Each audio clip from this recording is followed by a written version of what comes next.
Siamo molto lieti che la HHLA entri a far parte del porto di Trieste. Con questi investimenti la nostra rete si amplia per includere un punto nodale di rilevanza strategica. Quando i primi treni merci attraversarono la nuova galleria della base di Brennero, l'interesse aumenterà ulteriormente.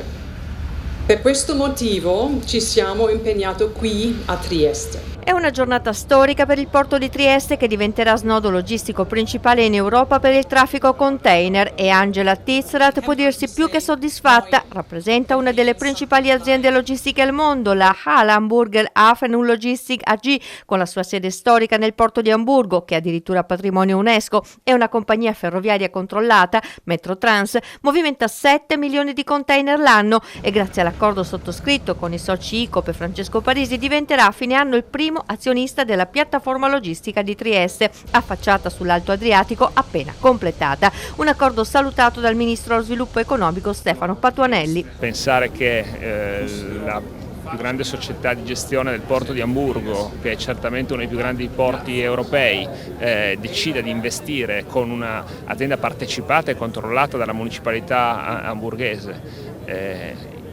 a Trieste e sul porto di Trieste, credo che porterà a sviluppi che ci consentiranno di intercettare traffici e soprattutto di matchare le expertise che ci sono tra chi gestisce il porto di Trieste e il porto di Amburgo. Una svolta determinante, quella che ha condotto dalla Cina alla Germania a questo accordo di gestione di una delle piattaforme logistiche più importanti d'Europa, sicuramente uno dei più importanti progetti infrastrutturali completato in Italia. Gli investimenti in infrastrutture portuali fatte dalla Cina potevano portare alcune preoccupazioni, preoccupavano anche i nostri alleati americani, e questo è sicuramente un segnale di vicinanza al patto atlantico e all'alleanza strategica con gli Stati Uniti. Ciò non toglie che accordi commerciali, noi abbiamo sempre detto che guardiamo alla Cina non come a un alleato ma come a un partner commerciale. D'altra parte anche gli stessi Stati Uniti hanno accordi commerciali che ogni tanto vengono messi in crisi, in discussione con la Cina.